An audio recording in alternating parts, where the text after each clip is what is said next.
We're at chapter 8, which is the final chapter. Are you excited? We should have a toast that you've made it this far. The eminently quoted and quotable Winston Churchill said, "Success is not final and failure is not fatal. It's the courage to continue that counts." Persevering, that's a word that we all loathe. Joey is such a persevering man. My husband just perseveres till the last person drops. And I'm like, quick, quick, quick, quick. I want it to happen really fast, or I'm not interested anymore. I have a friend that went into the hospital to deliver a baby. And after a few contractions, she got up from the bed and walked out of the hospital and said, "I'm not doing this." Well, she didn't get very far. The nurses got her back in the bed. But we're all like that. We can all identify with my friend. I'm not doing this. This is too hard. This is too hard. But I want to talk to you about some examples of persevering. Persevering is going to be so required if you're going to bring cure. It's not something that just absolutely comes like kabang and all of a sudden you have it.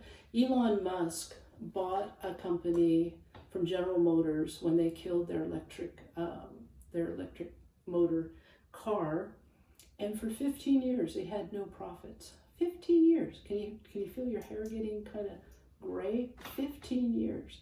And even today, Tesla keeps reinvesting all their profits into a better product. So you could give up a lot if you thought, "Oh, I'm not seeing any success here." Can you imagine if you'd only sold one painting? If you were half starving, you'd only sold one painting. You made 821 oil paintings, but you persevered. And your name would be Vincent van Gogh. Only sold one painting in his lifetime to a friend. And now his paintings go for millions. We have a link for you to see the one painting that he sold. There was a gentleman that sang at the Grand Ole Opry who persevered even though he was told not to. He got up and sang, and a man named Jimmy Denny said, "Son, you have no future in music. Go back to driving a truck." And the person that was said to was Elvis Presley. But Elvis Presley persevered. Persevering.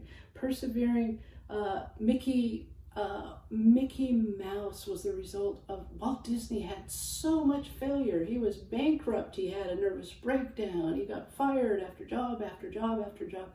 He lost the copyright to Oswald the rabbit. That was his creation, and he lost it, and everything was a disaster after disaster after disaster. But he got a one-way ticket to California, and he came up with Mickey Mouse, who's over 90 now, the most famous mouse in the world, and he patterned it off a little mouse that when he lived in his office, because he had so little money, a little mouse he befriended that was in his house.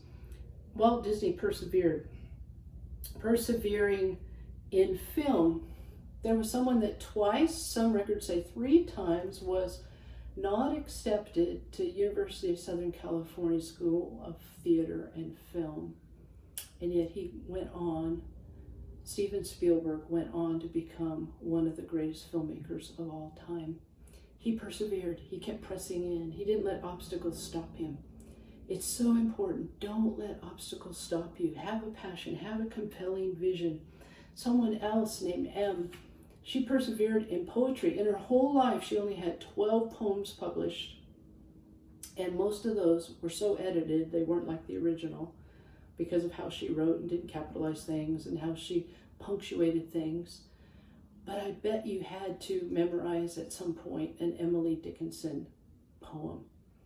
Emily became one of the foremost poets of her time and persevered and did thousands and thousands of poems, even though only 12 were published in her whole life.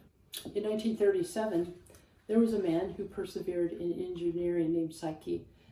He was going to make piston rings for a company called Toyota, but then they were rejected as not being suitable. And he persevered. And you've probably ridden in one of his cars because his last name was Honda. He persevered and persevered and persevered until he had his own car company. One of the ways we persevere is to have a compelling vision. Now, if you just want to create a better potato peeler, we're probably not going to have a lot of passion about that. People are probably not going to have a lot of excitement about that. But if you wanted to save potato crops, you could have saved millions of people in the Irish potato famine. Or if you're a man named Norman, he is called the man who saved the world. Norman developed an approach to rust, which destroys all sorts of agricultural crops. He started out in Mexico, and all over the world his discoveries have made crops more resistant to disease and more plentiful. And Norman persevered and persevered and persevered until he is credited actually with saving over 1 billion lives from starvation. There's so much perseverance in so many different fields. I want to encourage you to, forget that part. Let me just go on. One of the ways that we persevere is to find flow. Now, flow was recently discovered within the last few decades as this time of almost timelessness. Did you ever remember playing as a child and you just got lost with time? I remember a time I had first gotten my bike. I think I was in 3rd grade or 4th grade maybe, and I just remember bicycling down the street and losing all track of time and the sense of bliss. Sometimes maybe when you're in a creative endeavor, time just stops. My mom would walk along the beach as I was growing up, and time for her would just stop. You had to pry her off the beach. She could be there for hours and hours and hours. The only way you could get her off the beach is if there were cliffs and the tide was coming in really strong. That was about it, because she was in flow. Flow is this state where there's just timelessness, there's a sense of purpose, a sense of rightness. One of the things that helps you persevere is to find flow. It's also, another aspect is find people who get you. Now, some creative people feel like weird ducks. They kind of feel like a platypus. You know, when a platypus was first introduced to the Royal Academy of Science, they thought it was a fraud. They thought, oh, they're taking all these different animal parts and put them together, and they're trying to pull one over on us, because a platypus breaks all the rules. Now, maybe you feel like a platypus. Maybe you just feel like, wow, there's not a lot of people that get me. I'm a mammal, but I lay eggs. There's all sorts of things about me that are different. But find people that get you. It's one of the greatest gifts. And one of my great gifts has been finding Sound of Wales, who's bringing you to school. And just being gotten. Creative people get each other. They usually get each other. They instantly. I was introduced to a man in Wales, a songwriter, composer, and like within 5 seconds, I was like, oh, I totally get you. And it's a beautiful thing to watch the synergy between people who really get you. Prize them. Hang on to those relationships. Don't let them go to the wayside through lack of cultivation. Find the people who get you. Find flow. Find the people who get you. And get perspective on time. This will really help you in persevering. In Pixar, many of the movies you love from Pixar, the producers and the people involved with those movies worked 18 and 20-hour days. They had mattresses under their desks. They just slept, ate, and drank that movie. But one of their mantras was, movies are forever. Time is not. And so get something so beautiful that you're involved with that you can get a perspective on time, that what we are doing is going to last. And so it's worth persevering for.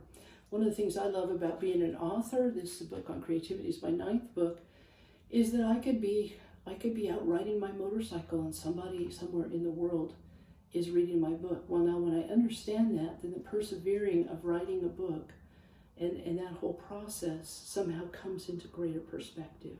So get good perspective on time, find flow, find the people that get you, and you're going to find yourself persevering through hard things. We'd love to hear from you. My email is fawn.parish@gmail.com.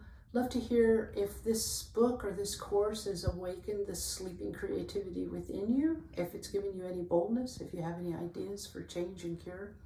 We'd love to hear it. Thank you so much. We encourage you to go through all the notes. The whole book is in the notes section, with each chapter being one session. And go through the links. There's lots of links to explore and do some of the activations we think that will encourage you to ask more questions, be intolerant of the status quo, passioneer, imagineer, and persevere, and bring cure to the world.